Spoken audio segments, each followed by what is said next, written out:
What is up, Raider Nation? It is us, Raiders Uncovered on the Undroppables Network. Raider Damas Howdy, is here howdy. with me in Studia. I am Biggs, aka Big Boned FFB. Great show, great show. We are on day two. Day one watchable. We just talked Yeah. about in the preamble. Day one watchable of OTAs. It is players on the field season and a lot of press conferences today, a lot of coach speak to talk about. We also will get into the defense on our last episode 2 weeks ago, roughly, because I changed nights because I like Tuesdays. No, I'm going to be doing a lot of fantasy stuff once the season kicks off, and I'm going to be doing pre and post game Thursday night stuff, early morning Sunday stuff. So Thursday night isn't going to really work out. Plus, I already record 4 shows on Thursdays before I get to this, so I figured let's spread it out a little bit, and Tuesday works because we can come on following Monday Night Football, so we have the entire weekend to talk about. And spoiler alert, we'll talk about scheduling because if I recall correctly, the Raiders have 0 Monday Night Football games this year. No, they have one versus the Oh, Falcons, don't they? then that's why I said correct Okay. me if I'm mistaken. I was just thinking Thursdays during the season would be tough because, at the time we're recording now, the weekly Jaguars versus Titans game is still going.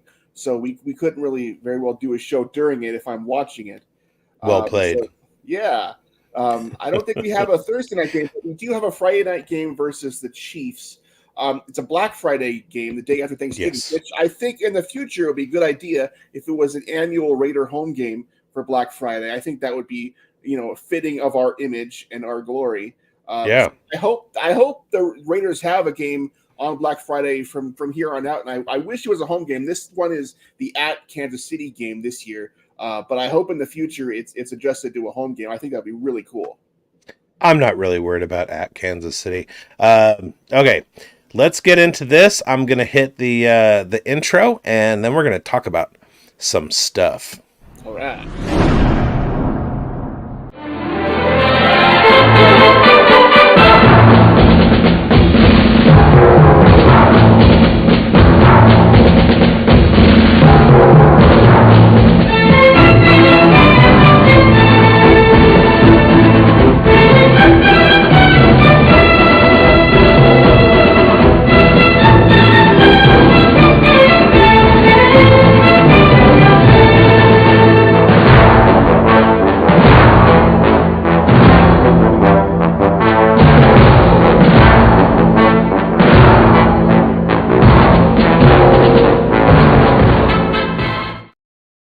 Welcome, Raider Nation, to the Raiders Uncovered Tuesday night edition. From now on, it's Biggs and Raider Damas live at ya. I'm at Allegiant Stadium. No, I'm not. And you might have seen in the intro, when I was making that intro video, I was cutting some pictures. I was adding some pictures in and stuff. And one of the people I made the choice that I was going to put Richie Incognito and Bill Romanowski on the same slide because they exemplify the "I'm going to bite your nuts off" attitude of Raiders football.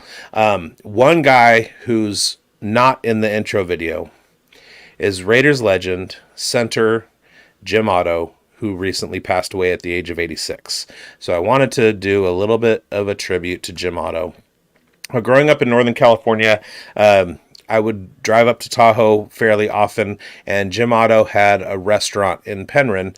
And so my whole life as a young child driving up to Tahoe, I would see the sign for Jim Otto's restaurant and just be reminded of how fantastic Jim Otto was.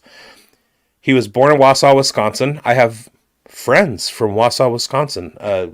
Funny that. Went to college at Miami, came out in 1960, which is the first year of the Oakland football team. They weren't the Raiders at first, but he was an OG Raider, like first Raider draft class. AFL champion in 1967, All AFL first team 9 times. Once they instituted the All Pro system, he was a first teamer on that first All Pro team. AFL All Star, basically a Pro Bowler 12 times. Part of the 100th anniversary all-time team on the AFL all-time team. Played 210 games, every single one of them with the Oakland Raiders. He preceded Al Davis, and he was, when he retired as an Al Davis center. You can see he played in the late 70s with Jim Plunkett. After Jim Plunkett came over from, or early 70s, like he retired the year I was born, essentially. And that's not Jim Plunkett, that's Kenny Stabler. I don't know what the hell my brain is doing. It often shorts out. But last week, Jim Otto passed, and the flame was lit. Raider Nation mourns the loss of legendary center Jim Otto.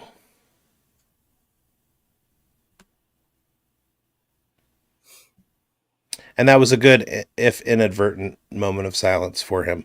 Do you have anything to say? Yeah, I do. Jim Otto is one of 3 men who played every single game in the history of the AFL with the team that they were with. He played every single game, never missed a game in the history of the AFL. Played from 1960 to 1974 when it ended. He was the first draft pick ever in the history of the Oakland Raiders franchise. And he was called Mr. Raider for a reason. You know, he played center at 250 pounds, which is unheard of. You know, today you have to be at least 70 pounds heavier than that. I cannot imagine the abuse he went through, you know, dealing with what they could do back in the 60s and 70s from the defensive tackle position. This guy was as tough as they come. He absolutely just personified what it means to be a Raider: the toughness, the grit, the determination, the passion for the game. He lived, breathed, and died being a Raider, and we should all honor him and try to live up to his example. Yeah, Mr. Raider. I mean, there's the silver and black blood don't run as deep in anybody as they did in Jim Otto, and you knew growing up as a Raider fan that, you know, your legends are gonna fade, and so it was a sad day when I heard about it. I honestly hadn't given Jim Otto much thought, except when prompted by, you know, Raiders retrospectives and things like that. He wasn't as omnipresent in my brain in the last 10, 20 years as he was when I was younger, and I'm sure most people can say the same thing. But he was a legend nonetheless, and will absolutely never be forgotten. 00 should be the first Raider number to be retired. Well, it's unofficially retired because you can't wear it legally by NFL bylaws or NFL rules. The Raiders don't retire numbers, and that's the only number that Raiders aren't allowed to wear is Jim Otto's number. I think that they should retire it. Yeah, officially. All right, real quickly before we get into this stuff, I do want to give a big shout out to Dev, Dukes, and T-Seal, our graphics crew over at the Undroppables. They just hooked us up with this brand new overlay, complete with, they were like, what should we do for each team? So they did like the Gillette Stadium weirdness and blah, blah, blah. I didn't think they should put the flame on there, so look for that maybe next week, because that would have been a great fucking idea, Brendan. Jesus Christ. But I did say, hey, it's Las Vegas, so throw some casino chips in there, and Travis was nice enough to do that. So maybe next week we'll go ahead and have the Raiders shield in the top right corner, and the flame on the bottom right corner. Do you want to get into the depth chart and coach speak will come out of it, or do you want to talk about offensive coach speak stuff and then we'll get into the defense and that stuff will kind of come naturally? We can get into the offensive coach speak stuff. Okay. I mean, the coach speak that really interested me today was the special teams from Tom McMahon. That was good. His press conference where he left the stage on multiple occasions to coach up the media about the new special teams rules. And I watched with rapt attention because I don't know the new special teams rules very well. But after listening to Coach McMahon, now I do. So if anybody is interested whatsoever in what the kickoff is going to look like this year, watch Coach McMahon's presser today, and he will tell you. How about you tell us? Well, as far as I can tell, if you kick the ball just totally through the end zone in the air, you go out to the 30-yard line. And if you like hit it and it rolls through the end zone, and the other team downs it, it comes out to the 20. And I believe the lines of players are like set up 5 yards apart. And as soon as the ball hits the ground, they can run into each other like a wall of death at a heavy metal concert, or like a battle in the movie Braveheart or something like that. And so it seems like there's going to be a lot more potential for action, and a lot more potential for strategery as to how and where the kicker directs the kickoff. Right. I just think it's going to be a lot more interesting, and there's going to be a lot more tactics when it comes to kickoffs and kickoff returns, which will make football more interesting in general, because what we've had the last 5 or 10 years is pretty much every kickoff has been a touchback, and you go immediately to commercial, and it's just like, oh god, that was a waste of time, and it takes that's 5 minutes of your life you're not going to get back seeing a truck commercial. So I'd rather see something interesting. Well, he was asked what Daniel Carlson was going to do if he had to learn new stuff, and he was like, no, he's just doing stuff that he's always done. He's just going to do some things more often than he's ever done them. And I thought that was a really good answer. Sometimes you just have to put the dumbass reporters in their place when they ask stupid questions. His presser was pretty interesting. I wanted more, though. I wanted more substance. I wanted him to talk about who the personnel was when he was talking about our returners. Is he talking about Trey Tucker? Trey Tucker's been working out with Aiden O'Connell. I think Trey Tucker is going to have a bigger role in this offense as a second-year wide receiver. Was he talking about Dylan Lob?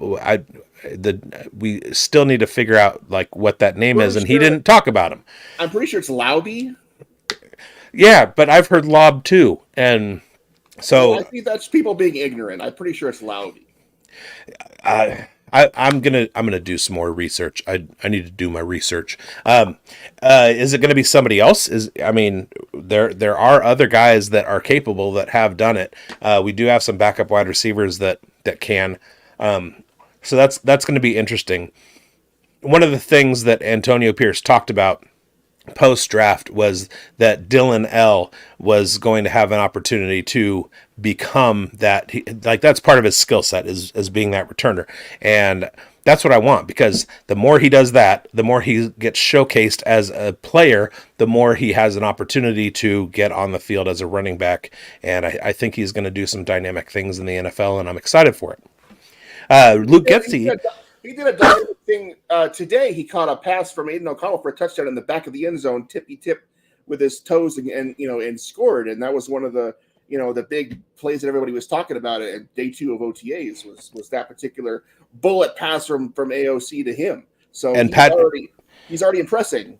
Patrick Graham brought his name up. So if he's already in the name of the defensive coordinator who was talking about 12 personnel and the Raiders' ability to be transformers as far as their formations are concerned on the offensive side, and that causing a problem in practice with Patrick Graham's defense already, and he brought him up, and so that was very encouraging for me. Another thing, and I don't know if you got a chance to watch The Rush with Max Crosby. I did actually catch it this afternoon, and his guest was Aiden O'Connell, and I want to put this on there real quick because maybe you can see it. I am the Emperor of Aiden Stan, and I am fully 100% an advocate for Aiden O'Connell to start as our quarterback. I have been for a long time. We started talking about it in January. I love the guy and his mustache. He was on with Max Crosby on The Rush, and Max Crosby brought up the fact that Antonio Pierce said, not that Aiden O'Connell, and this was what was reported, and I mentioned a couple weeks ago, Aiden O'Connell would have the opportunity to earn his spot as the quarterback one. The way that the team sees it, so this obviously has to be the way that Aiden O'Connell sees it, is that Aiden O'Connell has the opportunity to be the first to take snaps. He is the quarterback one. It's his job to lose. Not it's a quarterback battle, and who's it going to be, AOC or Minshew? It's Aiden O'Connell is the front runner. It's his job, and as long as he shows that he's progressed from last season and he's not making mistakes, the job is his. That's what I took away from that. I thought that the whole time. And anyone who doesn't, I think, is a little deluded. Antonio Pierce said he was going to have the opportunity to take the first steps. Well, what does that mean? It means he's going to have the opportunity to take the first snaps. Antonio Pierce doesn't mince words. When he says what he means, and he means what he says. He's not the kind of guy where you have to read between the lines or have the subtext. Subtext is for cowards. Antonio Pierce is not a coward. So he'll tell you exactly what he thinks, and that's what's going to happen. Right.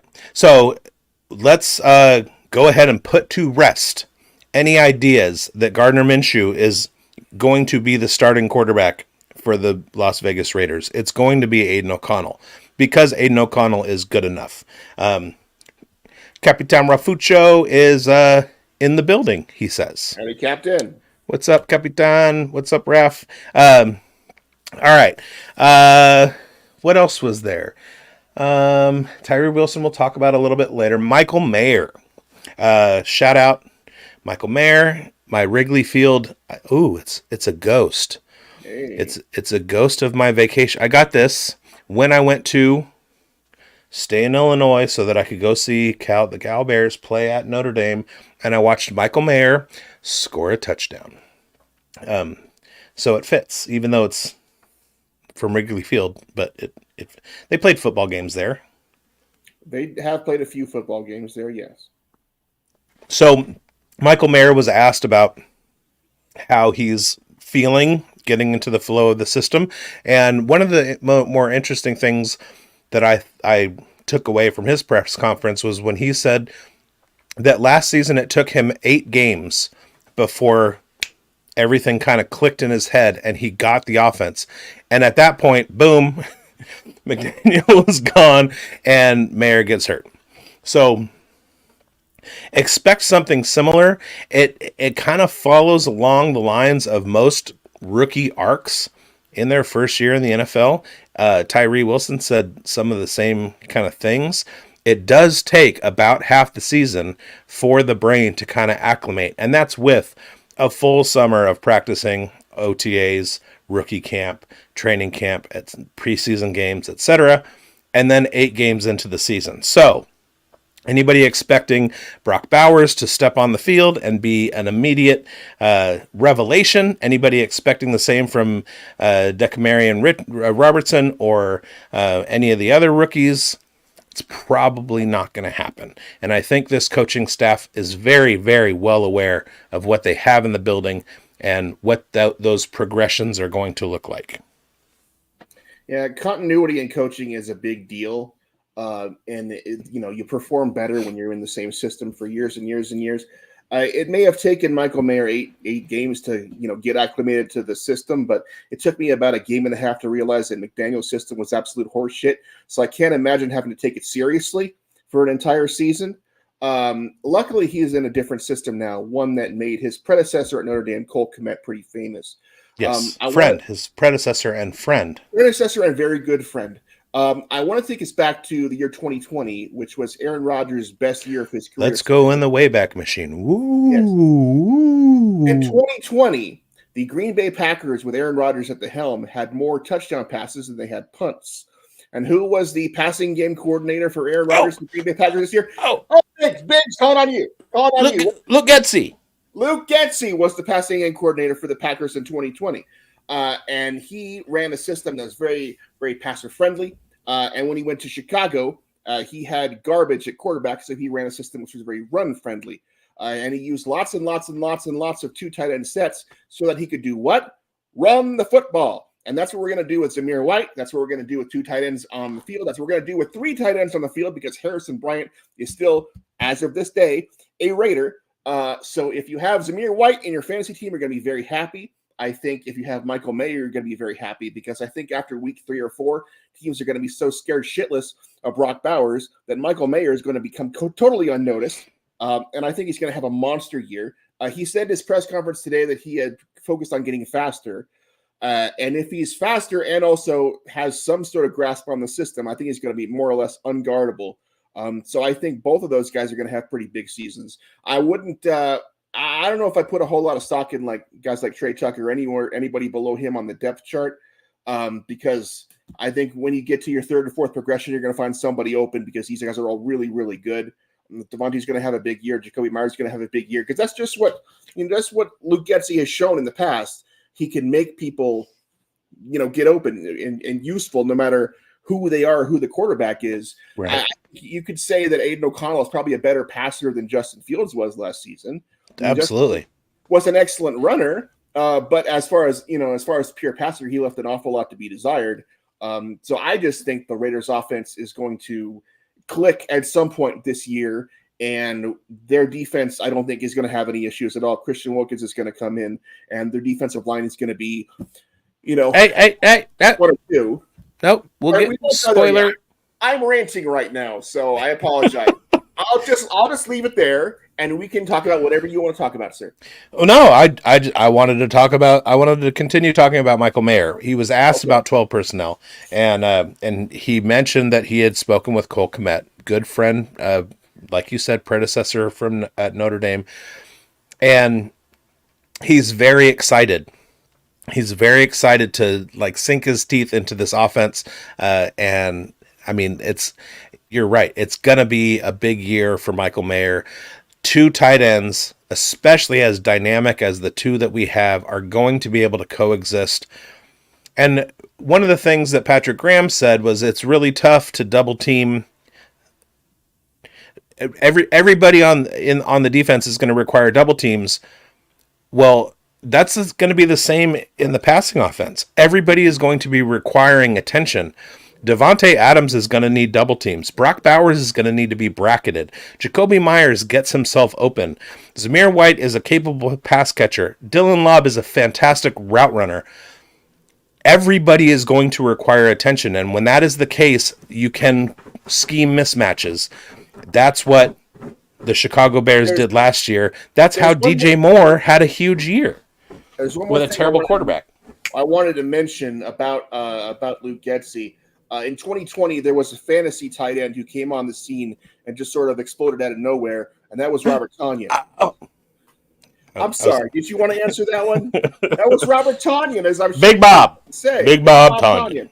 And last year, as the offensive coordinator of the Bears, Luke Getsy ran 2 tight end sets with Cole Kmet, Robert Tonyan, and the corpse of Mercedes Lewis. I don't think that compares in any way, shape, or form to what he has right now. No. I think he's going to have way more success with his current crop of tight ends than what he had last year, and I think he's going to be able to run the ball much more effectively as well. Yes, and that also brings up what they said about Zamir White in the pressers today. They were asked about Zamir White, and they were laughed off because training camp is not the time for running backs. Just stop. Just stop with your idiot questions. All right, let's get into the defensive depth chart, defense and special teams. And I'm going to do... What is that? Hey, everybody. You ever play on Underdog Fantasy? It's the easiest way to play fantasy football. All you do is go in and you draft, and it's a best ball. You draft your team, and that's it. You wait till the end of the season to collect your money because you did such a great job because you watched our other shows that told you how to play best ball. Now, if you go to Underdog and you haven't created an account before and you do your first deposit, Underdog and the Undroppables will match your first time deposit up to $100 by using the promo code UNDROPPABLE. And then it's this right here. Yes. Underdog Fantasy. A couple weeks ago, I won $110, which basically paid back my initial buy-in and put me ahead. So and that was on some baseball props. So go do it. And also, we've got an Undroppables League, so if you're a Patreon member and you go to our Discord, we're still looking for 3 or 4 teams to jump in there. I think that one is a $5 league. I just finished a league that's a $3 league. And those, you're winning $65 on your $3 or whatever.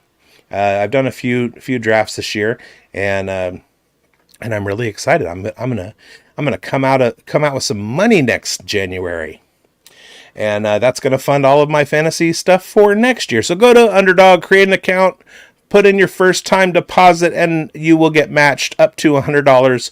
You want 10, you put in $10, you'll get $10. Also, start with 20. You want put in 100, you'll start with 200, and use the code Undroppable. Now, back to the show. Thank you guys at Undroppable or at Underdog. Let's talk about this defense. We are starting with the interior of the defensive line. We've got Tyree Wilson and Christian Wilkins. Now, this came out, I put this slide together before Patrick Graham's press conference. Oh, hey, get Shrek'd, bruh. Sup, peeps? I put this slide together before it was revealed that Tyree Wilson is going to be a defensive end. So maybe if they have 4 down linemen, you've got Malcolm Kuntz, Tyree Wilson, Kuntz is technically an outside linebacker, I guess. So maybe it'll be like a 3-3-1 hybrid like we had when Khalil Mack was around. Christian Wilkins, Adam Butler, Byron Young, Marquand McCall, Noah Shannon, Tyree Wilson, John Jenkins, Matthew Butler, Nesta Jade Silvera, and Tamari Fox. And don't forget that not all of these guys will be around when 53-man roster cuts are made. Some of them will make the practice squad. Let's talk about this interior defensive line and Patrick Graham's comments about how everybody on the defensive line is going to need to be double teamed. Yeah. Today in particular at OTAs, they had the starting defensive line out there. And right next to Christian Wilkins was Adam Butler, the guy you have second on this list. So at least for today, he's in your starting lineup as your second defensive tackle. And, I thought he deserved it because he played really, really well in, somewhat limited snaps last year. So I think he deserves the opportunity. And also you have John Jenkins, big John Jenkins, backing up everybody. I just think this is going to be a really, really difficult defensive interior to deal with. Wilkins is an absolute showstopper. He'll shut down the other team, passing or running. I think he's one of the absolute premier defensive tackles in this league, probably one of the top 3, top 5 guys, as far as interior linemen in the league. So he's worth every penny that the Raiders are going to pay him. He's just one of those guys that you build your team around. The Raiders haven't had a guy like that since Richard Seymour and since like Darrell Russell before him.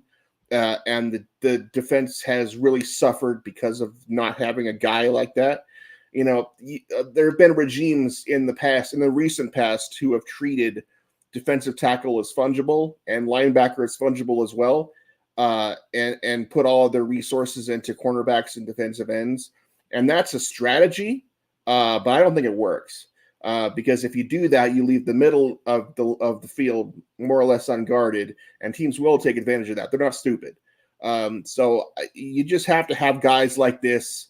I see a bunch of guys here who are really good. I see a bunch of guys here who are expendable. Hopefully, for their sake, they will show something and latch on. If not to the Raiders, then to some other team. But there's a ton of talent in everybody on this list, and I'm sure they'll find their place. But there's a hierarchy here, and the top guys here absolutely deserve to be on here, and they're going to make the Raiders an awful lot better. And one way to describe it is deep as fuck, and very, very deep, which the Raiders have not been lately. As far as quality, they've had quantity, but they haven't had quality. This is quality and quantity right here. Well, last year, a lot of these guys are holdovers, and they did have a lot of defensive line depth last year. That's how we saw a great year from John Jenkins, a breakout from Adam Butler. Byron Young, we're still waiting on. He had a lot of promise coming out of Alabama, and We're still like hoping on him. Matthew Butler as well. So there was some quality there, but no marquee guy like Christian Wilkins. And I thought it was interesting when Patrick Graham was talking about him, how he was talking about Christian Wilkins and just praising how much of a leader he already is. Again, we're on the second day of OTAs, the first day of observable practices, and Christian Wilkins is already fitting in as a vocal leader out there with the defense. So yeah, there's a lot to be happy about, a lot to look forward to with this defensive line, a lot to grow on from last year. That second half of the season being a top 5 defense in the NFL, and a lot of that had to do with the defensive line play. All right. The ends. We're talking Max Crosby. We're talking Malcolm Kuntz. We'll go ahead and throw Tyree Wilson into that conversation as well. Janarius Robinson, David Agua, Ron Stone Jr., Ellerson Smith, Charles Snowden, TJ Franklin. A lot of expendables. But that defensive interior is going to make work a whole hell of a lot easier for Max and Malcolm to get home. I love it. I mean, if you have 4 guys on your defensive line, if you're rushing 4, and all 4 of them have to be double teamed to be neutralized, that means you have to have like 8 guys on the line. And if you have a quarterback who's 9, that means you have like 2 people for your routes. Or you're running the ball and they're going to run into a brick wall. So I just don't see how any team is going to effectively deal with the defensive line that the Raiders have put together, because Crosby and Kuntz and Tyree Wilson are, if they're not the best, defensive end rotation in the National Football League, I don't know what is right now. Max Crosby is just, such a superlative player. And Malcolm Kuntz, I think his basement this year is probably 10 and a half sacks. I think he's in line for a big contract extension coming up.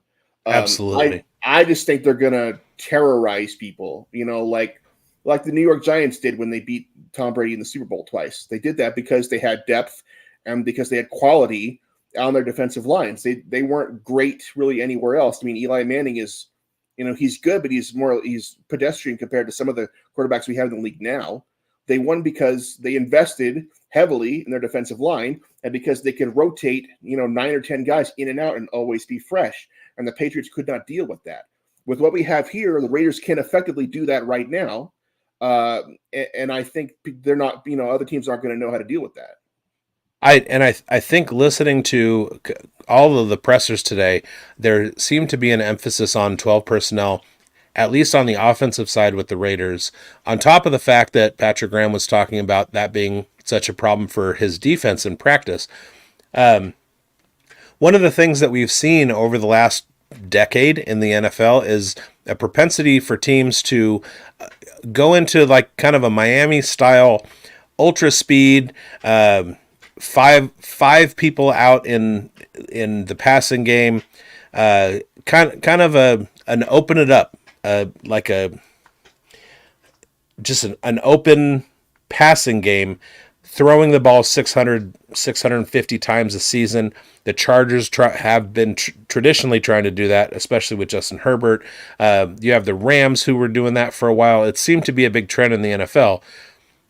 What our defense is a response to that, and it's going to be forcing teams into more 12 personnel sets because they're going to need 2 tight ends to block our monsters up front. They're also going to need a running back to be involved using chip blocks and things like that. They're going to have to do something to negate our pass rush. What that's going to do is it's going to allow our defensive backfield to be less exposed. I still think we have some problems with linebacker coverage. We'll get into that in a second. But, I mean, it's going to cause a lot of offensive mismatches for opposing teams because they're going to have to account for so many guys who are going to be able to get to the quarterback in such a short amount of time, and it's going to be a problem. Yeah, I want to speak for just a minute on that sort of Miami hyperspeed thing. That was the hyperspeed idea is one that was brought in from college, going as fast as you can, and Oregon in particular, as I should know. That doesn't really work in the NFL. because there are three things that can happen when you pass the ball, and two of them are bad. So unless you do what Chip Kelly did in his early days at Oregon, which is run hyperspeed and run the ball a lot, what's going to happen is you're going to throw a bunch of incomplete passes. You're going to go 3 and out, and your drive is going to last 40 seconds, and then you put your defense back on the field. They're exhausted, and the other team is just going to run down the field on them. So you cannot really do that in the NFL because the secondaries are too good, and because your guys are, and especially in a hot weather place like Miami, people are going to get tired. So it does not work the way you think it's going to work. And that sort of speed only works if you can control the ball with the running game. That's why in the NFL, there are two things that work right now. They're going to work in the future, and they've always worked. And that's running the ball, rushing the passer, and playing ball control. Control the clock, and you control the game. Hyperspeed is high school and college bullshit. Don't trust it. And you saw when it really came down to it, the teams that had an effective running game, and Miami had an effective running game because everything was spread out. And Raheem Mostert and Devon Achane were, they were pretty special. Miami is, as if you're using Miami as a blueprint for your offense, you're going to need to have Jalen Waddle, Tyreek Hill, Devon Achane, and Raheem Mostert on your team. And there's only one team out there that does. A lot of teams have plodding running backs and big-bodied wide receivers that aren't exactly fast. Nobody has the type of speed that Miami does. So the Raiders are going to force them into big. It's kind of like in the NBA playing against Nikola Jokic and having to have 3 bruisers who are going to trade blows with them. They're going to force teams to play big instead of playing small like Miami does, and I'm here for it. That's exactly what the Steelers did to the Raiders back in the 70s. They had their icy field, and they would water it down and make it frozen so the Raiders' speedy wide receivers couldn't run on it. And that's the sort of cheating horse shit that the Steelers do on the regular, but it was an excellent strategy, and I applaud them for it. If you're not cheating, you're not trying, and exactly. I applaud them for it too. What it be, family? Salute all nation. Raiders Rebel, good to see you. Thank you for checking in. All right, Malcolm Kuntz, he was brought up by Patrick Graham today. They were asking him about him showing leadership in practice, and Patrick Graham was incredibly impressed. The comments he made were about Malcolm Kuntz getting to the point where he has become a master of his craft, to the point where he can turn around and teach young players what they need to do in the specific situation that they're talking about. He's basically become a coach on the field because he knows exactly what he needs to do. I think that we saw that last season. That was where his breakout came from. And I think it's just going to be wheels up from here. Max Crosby, Malcolm Kuntz, Tyree Wilson, Christian Wilkins are going to wreck people. Yeah. I think what Kuntz is doing shows a lot of maturity, but I also think it reflects on Patrick Graham himself. There's a reason that Jack Jones came in and suddenly was a CB1 when in New England he was, not quite on that level. There's a reason why Robert Spillane came in known as a big, bruising, mindless middle linebacker, and under Patrick Graham, he's an above-average coverage linebacker, in addition to being the bruiser that he was before. That's because Patrick Graham makes sure everybody knows exactly what they're supposed to be doing and when they're supposed to be doing it and where they're supposed to be doing it, and gives them such mastery over the defense that they can teach other people how to do it too. This is exactly what a teacher like Patrick Graham can bring to your team if you just let him be. Like Josh McDaniels was holding this man back. As soon as Josh McDaniels leaves, all of a sudden everybody starts doing what they're supposed to be doing. That's not a coincidence. Right. That's you let Patrick Graham be the man that he is, and good things will happen. And that was my favorite part of his press conference, was when he said, "I'm a teacher. I just teach football." We have Space Beast. Snowden has the intel. Thanks, Space Beast. Nice little spam job there. And Kuntz taking that next step is priceless for this franchise. It's going to come at a cost, Raiders Rebel. When he gets his extension, it's going to be pretty. He's going to get a bag at the end of this year. Hopefully they can lock him up before any of that becomes controversial. All right, next we go to the linebackers. The will linebackers, we've got Robert Spillane, Luke Masterson, Darian Butler, and Amari Gaynor. Obviously, Spillane is the marquee guy here.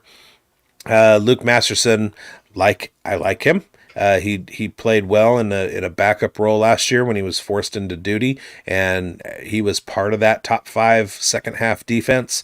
And Darian Butler, we got a lot of hope for him too. Amari Gaynor, he seems like a camp body. Robert Spillane. I mean, I love this guy. I don't have anything bad to say about him. I think he would fit in very well on the 70s Raiders or the 60s Raiders. I think he loves football to such an extent that the passion just sort of oozes out of him when he speaks. Like when you see like Bill Romanowski on a TV show and he's talking about, what it means to play football or to be a Raider. When you hear about him talking about kicking the Chiefs' ass, that's the sort of energy, that's the sort of passion that Robert Spillane has just when he talks about anything. I mean, I love this guy. Now, he's not like the youngest guy in the world, so I would like to see the Raiders invest some sort of draft capital in another weak side linebacker. But for right now, Spillane is the real deal. I love him. Yeah, and we'll get to the mics then. Divine Diablo, Tommy Eichenberg, Amari Burney, and Kanai Managa. Now, Tommy Eichenberg, he's in the Robert Spillane model. One of the things about Patrick Graham's defenses is that everybody needs to be diverse in their abilities, and it might take Tommy Eichenberg a couple years to get there, but he seems to be kind of the analog to Robert Spillane, and were Spillane to, lose a step, get older, what have you, Eichenberg seems like the guy who's going to be in that role. Divine Diablo, of course, is an absolute stud, and it's awesome to see number 5 out there. I really like, especially with the addition of draft pick Tommy Eichenberg, who we got at value. I like Divine Diablo, Tommy Eichenberg, Robert Spillane, and Luke Masterson as our essentially our four guys at the linebacker position. One note about Eichenberg. He is an absolute missile to the ball. He's got a nose for the ball. He's always around the ball. The only problem he has is if he is blocked by someone considerably larger than him, he has trouble setting the block. So that's I think the only issue with his game that I personally have, and that's something I'm sure he'll work on before he starts seeing the field in earnest.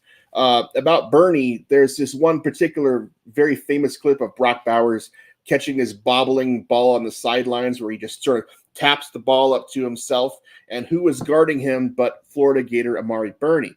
Now, Burney was up in this guy's face, and it was very nearly an incompletion. Burney wasn't outrun by Brock Bowers in any sense. He just sort of got unlucky.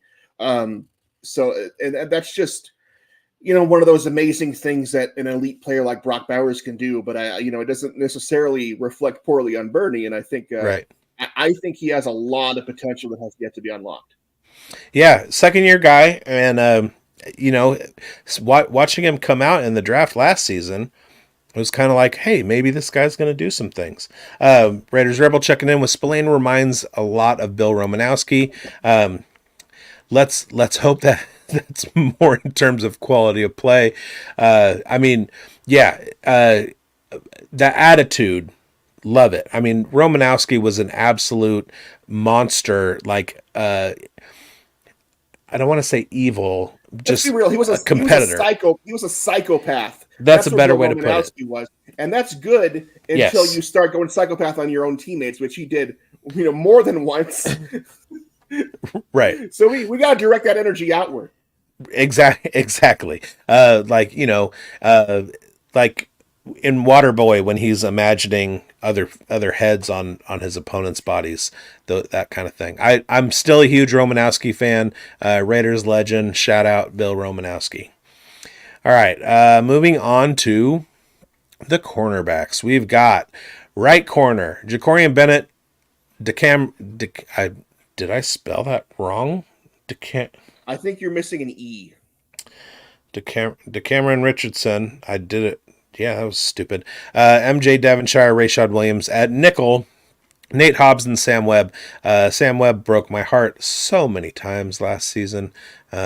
Just out of position, letting guys catch the ball. I don't like him. Let's wish nothing but a healthy 17-game season for Nate Hobbs to be on the field as much as possible, because Sam Webb is not that dude. Jacorian Bennett. We talked a lot about, or I talked previously about how guys, their career arcs include kind of a first half dud, trying to get the NFL into their blood. Jacorian Bennett looks to be able to take another step this season and be the lockdown starter on that side that we need. Yeah, I agree. I mean, there's a very few cornerbacks who come in and are, god tier right away. Charles Woodson was like that. Sauce Gardner is like that. Darrell Revis was like that. But most players are not like that. Bennett, however, has the physical tools to be a really, really good cornerback. He doesn't need to be that one guy, because we have somebody we're going to get into shortly on the other side. But he can't be somebody that the other team targets and says, "Oh, we're going to pick on him because he's easy. He's easy to beat." Jacorian Bennett is so fast; he should not, under any circumstances, be easy to beat. So I do like his potential, and some of the other guys that we can talk about here as well. Richardson, Patrick Graham said he's long, he's fast, and he's willing to learn, which are three things that are the reasons that he got drafted by the Raiders when he got drafted by the Raiders. So I think he's just like a lump of clay the Raiders can mold into an elite starter, which I think he will be, one of these days. He had some really, really good reps against Malik Neighbors at LSU. He got beat one time pretty bad because he bit on a play fake, bit on a curl route. But for most of the game, he was right there with him. And Malik Neighbors is the kind of guy that will line up across from you and be like, "I want to dismantle you." And Richardson was not, under any circumstances, dismantled. He held his own in the SEC against some really, really solid competition. So I think he can continue on that path in the NFL.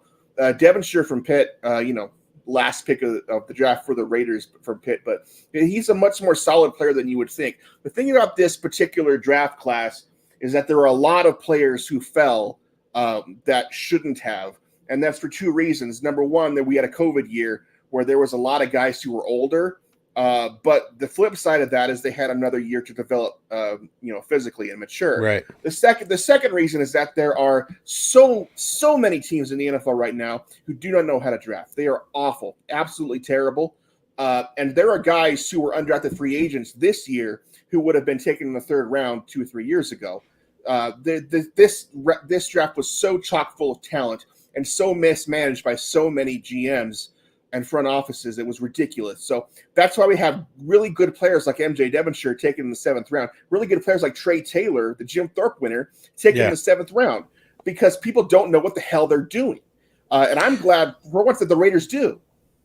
I was very glad to see Malik Neighbors not go into an AFC West team. Very sad that Ladd McConkey did, and it just gave me an idea.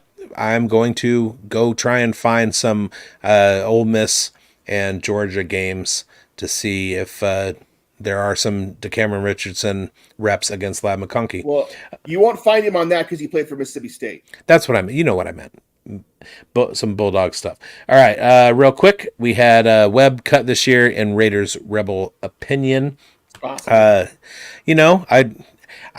I kind of hope so, but we've got some hangers on that have been stuck around the last couple of years, even been cut and then come back, just because they're good on special teams. That might be Webb's direct route to the 53-man roster is playing well on special teams, even if he's kind of a hole in the defensive backfield. You could have said Amik Robertson was like that, and then he got a big payday. So if you stick around long enough to develop and finally show what you can do, it will pay off for you.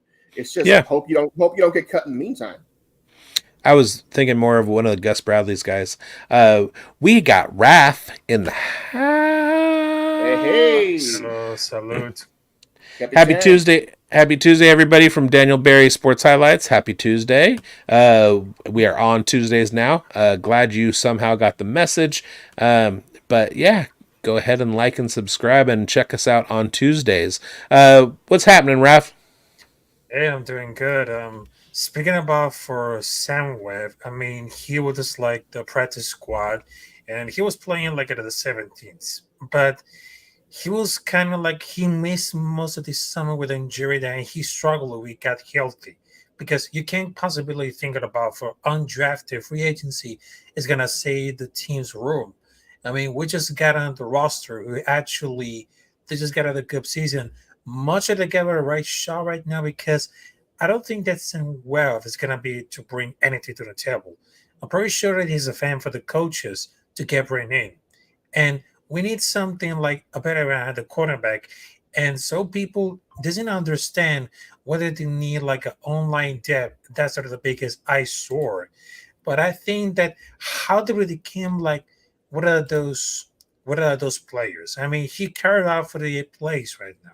I mean, a lot of people doesn't seem like Luke Masterson was a big surprise, and he has a really bright future somewhere designated. Because I hope it doesn't seem missing and everything, but how did it begin? It's not like because he's a rookie, but he was like at the game up for the play right now, but they're gonna like continue after the say without a comment. But I would just say it about it because of about the Sam Webb. I mean, I assume it because they was like at a win for like a 25 minutes on this one, but he was like at a really get a torch about for this career. Right. Yeah, it's one of those situations where he was pressed into service, and we that was kind of unfortunate. Hmm. All right. Whoa, what happened to my where? Oh no. Did you not make the other cornerbacks? Oh, I did. No, I Oh, did. okay. I absolutely did. Well, where are Where'd they it at? go? Oh. Well, do you remember who they are?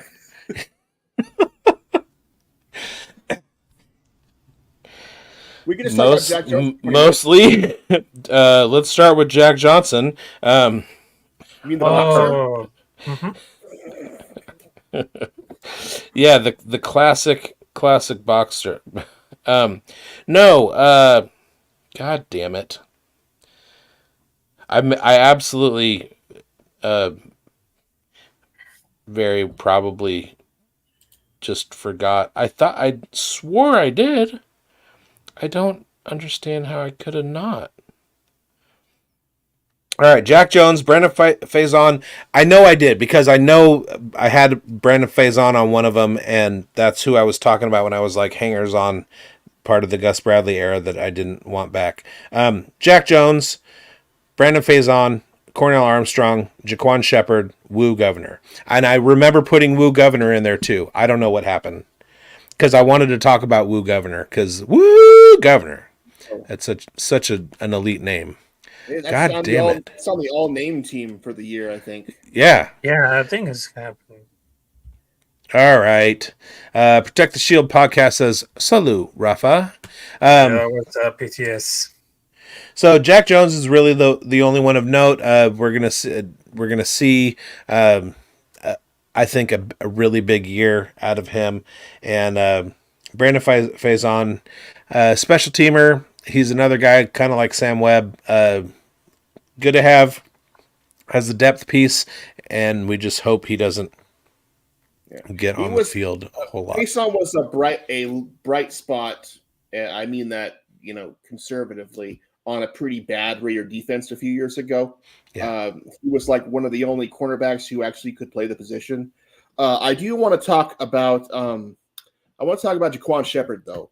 Okay. He is on my Hmm. list of undrafted free agents I think could make the team. He was Jacorian Bennett's teammate at Maryland. I think he's as good, if not better, than Jacorian Bennett. He's just not quite as fast. But as far as being a big cover corner, he's really, really good. And I think once they get into further into OTAs and into training camp, Jaquan Shepard, I think, is going to start showing out. I think he will catch the eye of Patrick Graham and the rest of the defensive staff. And I wouldn't be surprised if he makes the final roster. He's really, really good. All right, and hopefully he doesn't just Yeah. get screwed by the numbers game, and And if we can keep him around on the practice squad, that would be good. Yeah, in that case of Jack Jones, I mean, he at first he doesn't hear like the body of the work comfortably at the state because he's a cornerback. He has the whole skill set to become like a true number one, including the Mhm. unteachable. You either have it or you don't, because they have like a ball hog abilities. If you're gonna continue to refine his grab that year and he can keep his like a head screw on straight, I think it's gonna remove all the doubt and become a light. I mean, he has an amazing ball hog and very good at coverage. He had a great definition, great defense, better than Mick. He said like we could say like the best outside quarterback, and he did. I don't understand why these mantras that are taken off for the cornerback at the first round, but isn't it like a shutdown? He's a great playmaker, and that's doesn't always work because we can expect it to pick up for big hits. I mean, a Mick who blew the whole game with a Western improvement of Bennett, and they were looking bogged down and telling me that his team, but I assume that he's a certified starting quarterback. Depending on the scheme, is really immaterial. It also depends for the criteria because if they're gonna use like two modes for the evaluation, I mean he has an undeniable ball hog, but also a liability against decent raw runners. But I think that Jack is a better ball hog because he's like a great coverage guy, and I think the coverage ability is still better than most cornerbacks on that league because on lockdown, because during the Vikings game, look at the last game against the Broncos. He made like a huge pass breakup. So I just Mhm. thinking about the coverage, his ability is pretty good. And he's what Marcus Peters was supposed to us. He's not like lockdown quarterback, but the threat of his playmaking ability makes up for it. As long as he can stay on the field, he has earned a starting spot for the next year. Is he gonna make it an epic play for the last year? But he was available and he was making like a certified cornerback number one. We should try it. I mean, loving the watching this evaluation, the session was process was great because they have a high hope since 91st season. And I hope it is not going to prevent us to going after a cornerback because Jack Jones here that definitely had the beast mode. So that was like a great decision. Out Marcus Peters and Jack Jones. So there's no remorse here. Yeah. Yeah. Oh, absolutely. All I right. We got a quick question from Raiders Rebel. First of all, he made a comment about Jaquan Shepard. I Yeah. love my brain. Making it as a special teamer, kick returner, punt returner. That's good. A lot of times for a really young guy, the key to making the team is to show out on special teams. Also, a question: is this both of your guys' channel, or do you have a channel going?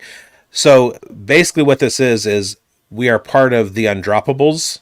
It's a fantasy based website. Go to the undroppables.com, and we are part of the Uncovered series, which is a dedicated system coverage, whatever. There's a content creator for each team in the NFL, and I have the Raiders. My partner on my other channels, other podcasts, Mike Lindbergh, shout out Greinberg. He does the Chiefs. We got Johnny Tuma, who I write with for Player Profiler. He's doing the Donkeys. We got our producer doing the Jaguars. We got a whole bunch of guys. Steelers show, Patriots show, Jets show, and we're trying to fill out all 32 teams. If you want to take over a team, go ahead and reach out on Twitter to the Undroppables Twitter and say, hey, I would like to cover a specific team. At a certain point, when we get to all 32 teams, Uncovered is going to break off of the Undroppables YouTube channel and become the Uncovered channel, and each one of those will have all 32 teams that way. So that is a very complicated answer to your very simple and appreciated question. All right, let's move on to the safety position. Strong safety, Trayvon Merrick, Isaiah Polamau, Jaden Grant, Isaiah Polamau, Kenny King Jr.'s 2024 breakout defensive player. So that'll be fun to look forward to. Trayvon Merrick coming up on his 5-year deal at a certain point soon.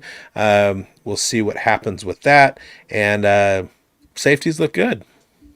Yeah, I think Merrick has really taken that quantum leap under Patrick Graham and become his full potential. Let's not forget he's also a Jim Thorpe winner, just like Trey Taylor, as the best defensive back in the country when he was with TCU.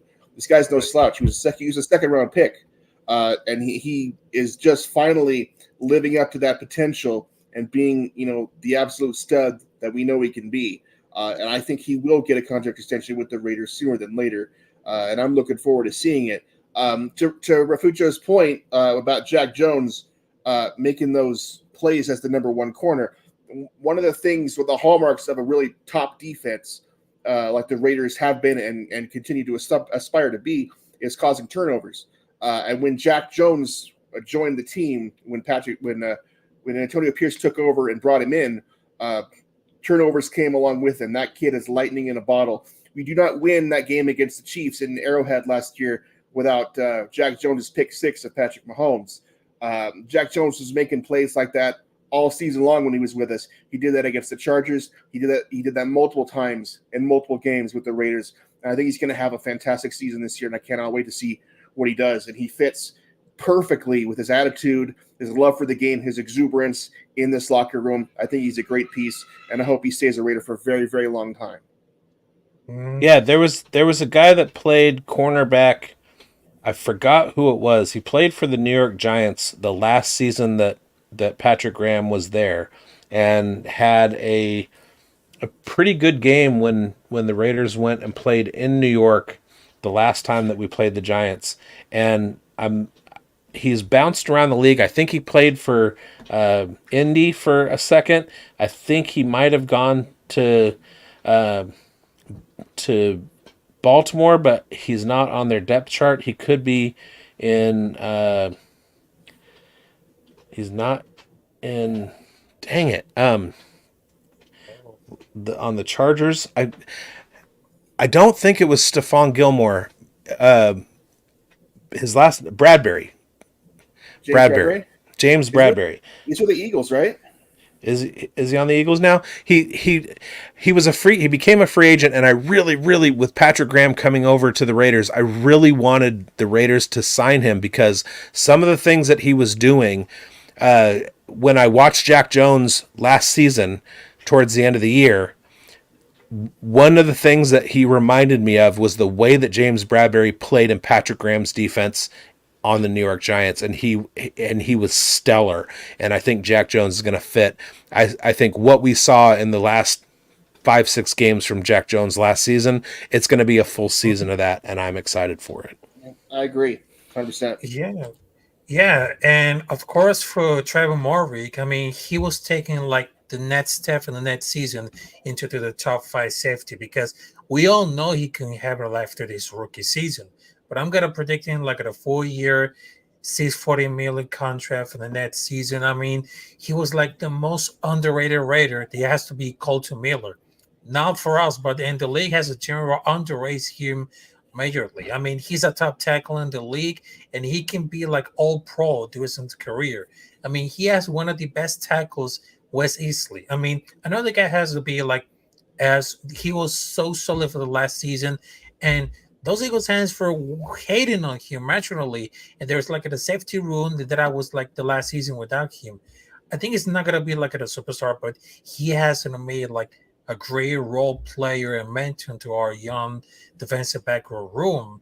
I mean, if you're gonna put like to slow the roll on Kuz, I mean, he really did like the last year, because he was pretty bad in terms like the pass rush, even though that he was facing no two teams, all because the Mets got all of them. I mean, sometimes that it wouldn't happen because the currently have the Jim Torber wars on it, and he's one of them. For those who didn't know about, the kid was drafted for that year for the Air Force, he has the award on it. I mean, Kuz has to become like a household name. All the double teaming, C-Dub on Christian Wilkins and Max Crosby is giving me like a plenty of sacks, but he has been very quietly very good.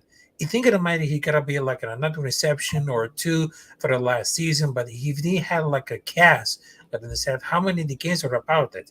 So I wouldn't make it like resigning the Murray and Costa the first priority over Kuz and Spillane. I mean, Murray has to play at a high level. It doesn't miss games where he was hurt.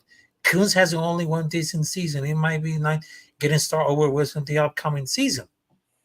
Right, and it's going to take this season to see if Kuntz is going to be that guy and earns that bag. Real quick before we move on, Raiders Rebel and we're chatting. Go to the Raider Ramble online, RaiderRamble.com. Just Google Raider Ramble. There you will find Raider Damas. He has a column every Friday previewing during the season, previewing the Raiders games coming up. Also, you just earned your 301st subscriber. So there you go. And I wasn't suggesting you do another team. Just anybody out there who's watching if they wanted to do it. All right. And all right. So free safeties: Marcus Epps, Chris Smith II, Trey Taylor, Phelan Sanford, Chris Smith, former teammate of Jackson Powers Johnson, and at Oregon, and in the heart of Raider Damas, Marcus Epps is definitely the starter, and he might stick around. I think he's up for a contract this year too, if I'm not mistaken. I could very well be, because I am often wrong, never unwilling to admit it. Finish out these safeties. Trey Taylor, God, can't wait for him to come to speed, and Chris Smith. What do you see from those guys? Well, first of all, Chris Smith played for Georgia, not for Oregon. He was a teammate of Brock Bowers. See, often wrong, never unwilling to admit it. You're always willing to be wrong, and that's what I like about you. Honestly, I think Marcus Epps is like one of those captains of the defense. He calls a lot of things. So for this year, I think he's more or less indispensable. But man, I just love the potential of Trey Taylor. I think he takes over as a starter, if not next year, then the year after that. I don't necessarily see Marcus Epps as the long-term solution at free safety. I would like to see Chris Smith step up and show something. He was really, really good at Georgia, but he's a little bit undersized. So I want to see him carve out a role, whether that's on special teams or at free safety, whatever. Sanford is more of a special teams guy. I don't necessarily see him sticking on the roster, maybe the practice squad. I'm not really sure, but man, Trey Taylor here is the gem for me, dude. He's so good. Cousin of Ed Reed, Jim Thorpe winner, Air Force guy, super smart, super instinctual, incredibly athletic. I mean, this is what I was talking about. Guys who would normally go in the third or fourth fell to the seventh. And Trey Taylor had no business falling to the seventh round. This is the guy who should have gone in the fourth or fifth. I mean, he's the justification. I don't know what they're doing. The justification was his speed caused him to fall, but that's not the truth. What the truth is that this was an incredibly deep draft, and you had guys like him that were available late. He is a cousin of Ed Reed, but by marriage he doesn't have the. It's not a bloodline thing. I think like his aunt married Ed Reed, but the one thing to keep in mind is that he is a graduate of the Air Force Academy, and you don't go to the Air Force Academy if you're dumb. And one of the things I'm surprised there aren't more cadets who are in the NFL. Maybe it's just like an athleticism thing, but to go there, be as smart as he is, and win the Jim Thorpe Award. Pretty incredible story, and I agree. I'm very, very excited about him. What are your thoughts, Raph? I mean, but it comes for the safety. I mean, he just wanted to play very well and show off last flashes last year, but I don't think that Epps is very good enough as a veteran starter to get like a bigger deal. So I could see like in the next season, or maybe they get drafted, but they're gonna replace him and they're gonna put in some studs if they come like top 10. And I know that it's gonna be like the clock manager was really spot on. I mean, they had to be more aggressive at the end of the first half, because during the time where it was Josh McDaniels and Dave Ziegler, I mean, the clock management and the aggression at the end of the second first half, I mean, it didn't work at all. So we got out the ball for like 40 with 56 seconds to go to the halftime, but to go basically, I mean, basically I had to go secure for the free. I mean, that literally kind of ruined it for the program for the ground. And for that reason, that Trey Taylor, it became so much realistic because I just watched for the film study that I just watched it.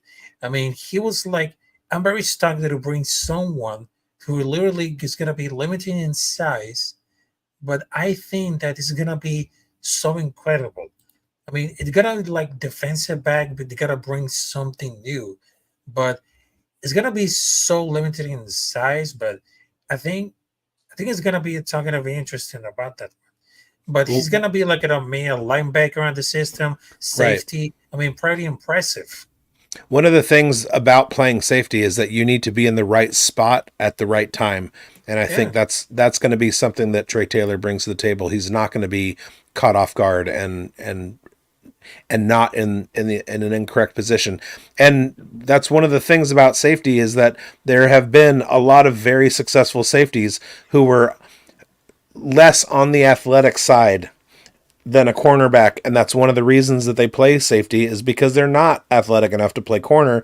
But if they're smart enough and they're in the right position, they will play well. Raiders Rebel, I believe that was our best pick for where we got him. Trey Taylor, a huge steal. He will see a lot of grass this year. Yeah, I mean, you can quibble with a lot of the picks. It's one of the reasons that I think the draft was absolutely solid. We got a lot of guys that are gonna be able to play throughout the draft. All right, special teams. We got Daniel Carlson. He's our kicker. We got AJ Cole. He kicks the ball too. Trey Tucker to kick and punt return. Dylan Lobb the same. And shout out Jacob Bobenmoyer, the long snapper. Long snapper, very unheralded part of the team. So I wanted to give him some love too. Obviously, Legatron, super solid, and AJ Cole is the best punter in the National Football League. Let's hope that our kick returners can rise to the level of our Pro Bowl kicker and punter. I mean, this is the best, you know, kicking tandem in the league outside of maybe Baltimore. These guys are on top of their game at all times, and I have no worries about them at all. I'm just interested to see who steps up and makes some plays when the new kickoff rules come into effect and how that's going to affect things. I think you'll see some guys really shine and some guys who were decent before not quite work out when that comes into effect. Teams are going to have to implement that now, but as Coach McMahon said today, that's going to be a process that's going to go from now until the last play of the Super Bowl is teams trying to get this in order. So that whole thing is up in the air right now, but I have no problems at all with Daniel Carson or AJ Cole. They're just fantastic. And it continues a Raiders legacy of having the best legs in the National Football League. 100%. mm, I think when it comes to special teams, I mean, I'm very curious on why the kickers and punters are more value. And it seems like the teams is just like a sort of the settle for every kid. Because imagine if you had a decent defense and a punter to put in the set for the 20 every time. The defense will always have like a 80-yard cushion. And I was very getting frustrated because all over this years we just had great or bad decisions in special teams. It's so obvious what about for the kickers. There are so many games that it comes for the kicker and they're determined by a point of two. I mean, they're gonna be around the most great teams out of the special teams. I mean, they put a lot of resources because it's obviously there's so many games where it comes to the kicker are determined like at a point of two. But I think that the special teams, I mean, they just rank it at the number four. That's very obvious because Carson didn't give him like a tons of the chances this year and just missed a couple games. But the punting and coverage units are very solid. I mean, we cannot complain about the job they did to that group. I mean, and the most important at the state wasn't that some concern about the coach but the got there. because many thought it's gonna be, oh, there's not gonna be anything could happen. But believe it or not, the punt team was one of the best units that I ever had. I Yep. mean, we just had a have the Raiders had the best special teams unit like in the history, because even though we feel like the years ever the solid at the worst, but something that has to return remember about for the line, they're just getting the work it out. I mean, who ended it off with the special teams? I mean, there's like gonna be important. There's some players that might even know because who plays very defensive at what is him, because I know there's a lot of rivals, but doesn't mean like it very sarcastically, because I know that I have a great stars, but it'll be interesting to see how it's gonna be the new offensive coordinator, because he was willing to like calling for poor plays, running off of the game with too many screen places. I mean, there's like a debate who's gonna be like that was a scene for the special teams. I mean, there's like a thought watch. I mean, they have the second place driver through the league, have done nothing since 2003. This has to be changed because we are hoping about for the special teams going out for anything can happen because it's vital. It's vital because right now, what you need about for the next year is gonna be like so good, but I think we're gonna never lost the faith. It is now or never. I want to say a couple of things about special teams here. Antonio Pierce's first game as the coach of the Raiders was against the Giants. The Giants never had a chance in that game. Number one, because they had Tommy DeVito as their quarterback after Daniel Jones got hurt. But number two, because AJ Cole had his best game like ever, and Tommy DeVito was constantly starting on like his own 3-yard line. So the punt team really did their job against the Giants. Yep. And the Giants were absolutely smothered, mostly because the Raiders special teams was so good. The second thing I want to say is I'm glad the Raiders have their kicker right now and not the Chiefs kicker. Small kick energy. Yeah, AJ Cole following in the long legacy that includes Hall of Famer Shane Leckler, Hall of Famer Ray Guy, Daniel Carlson, and AJ Cole are our new Seabass and Leckler. Shout out to Jeff Digger and Jeff Gossett too, and Matt Barr and yeah, Matt Barr. There's been a lot of guys. We can do an episode of name a guy. I'm really liking the team. I'm really liking this roster that we're looking at. It's a similar problem to one that we had about 10 years ago, where it was like, who do you cut? There are going to be some victims of roster cuts when we get down to the 53 man that we're going to be like, damn, that guy's good. Because the more that you stack quality players and create that depth, the more good guys just have to go. This is not the 2010 Raiders where half the team is expendable.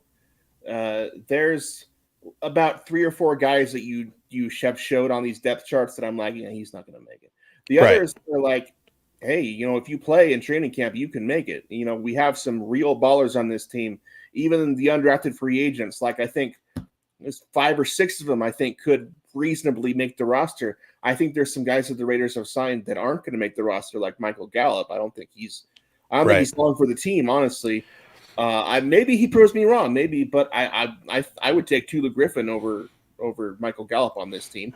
And I could see Gallup there before Jalen Guyton. Yeah, I would take. I want Will Putnam on this team. I want Jake Johanning on this team. I want Ramel Keaton on this team. I want Andrew Coker on the team. I mean, there's a lot of guys that should make the team. I think they'd be better if they honestly, got rid of some of the veterans and put in some of these undrafted free agents. And that's not because the veterans are bad. I just think the UDFAs they got are really, really good and shouldn't have been UDFAs at all. Okay, so one of us needs to fly to China and find that open air market and find a bat and get a new COVID and bring it back so that we can expand the rosters again. Oh, man, we're going to have like 30-year-old rookies like that one quarterback. We're going to draft Brandon Whedon in 3 years, and it's going to be your fault for eating the bat. There was one last thing about the special teams. We did have a little hole there between Leckler and AJ Cole. I do want to shout out UC Davis legend Colby Wadman. Unfortunately, he was a donkey for a little while. He's tearing up the UFL, and if you can find it, there's a really good random video on YouTube, just like in YouTube search Colby Wadman. He delivered pizzas at the same store that I did, and in right around the corner from my house here, and became the Raiders punter. And it was a pretty cool story. And he was part of the same class as Keelan Doss. And the video is really good. He was unfortunately a Bronco. He kicked around the league for a little while. Not quite good enough to stick in the NFL at this point. But he is doing a pretty good job in the UFL. So shout out former pizza guy Colby Wadman.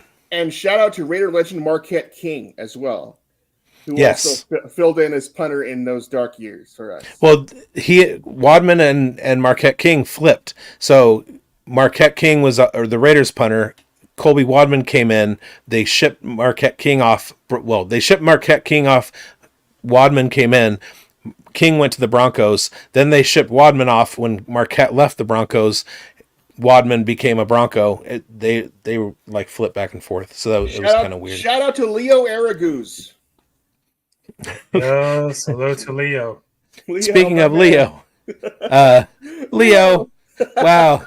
Bring back COVID from China. Not COVID-19, a new COVID. COVID 20, whatever. COVID 24, so we can get Brandon Whedon.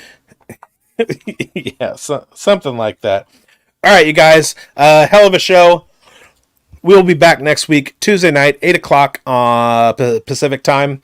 We're going to be talking about all of this OTA stuff. There are going to be many more press conferences throughout the week. Go find your team.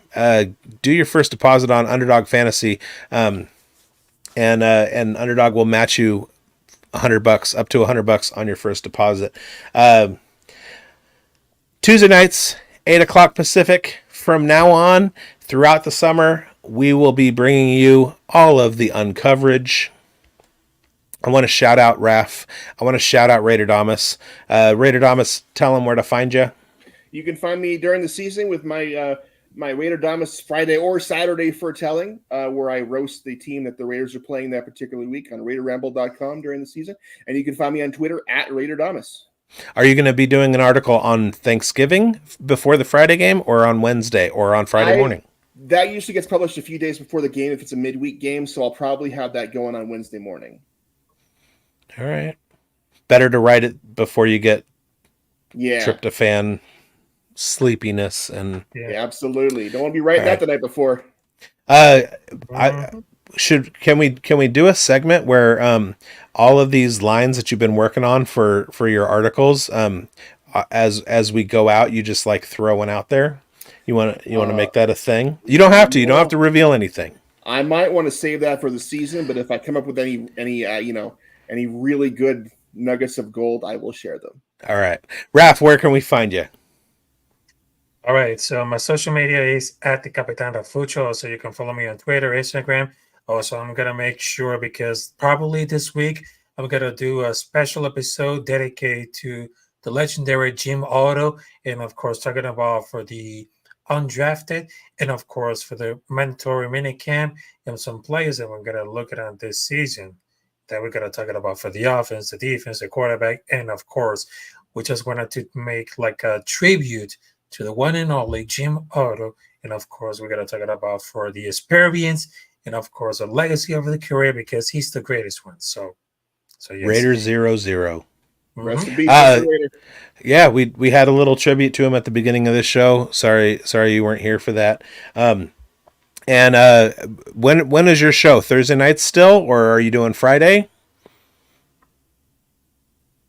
Yeah, I'm gonna do it with Friday, Thursday, but I'm gonna make it short, because I know that my channel is growing right now, because I almost want to 1K subscribers, but I'm gonna make sure it's gonna be this week. So I'm gonna announce the dates so that everybody can enjoy the show. Okay, and just to let you know, I was camping the last couple weeks, but I will be available this weekend. Yep. Yep. Mm-hmm. And hit Yeah, me it up when you is. need me on. I'll be Yes, it happy to is. come on and talk to you. Yes, we love doing your show, Okay. Raf. All right, Okay. and for the rest of you, like, subscribe, share, comment. Get the algorithm going. Throw this show up on Raiders Twitter, like I try and do. And as every week, fuck the Broncos. Fuck the Chiefs.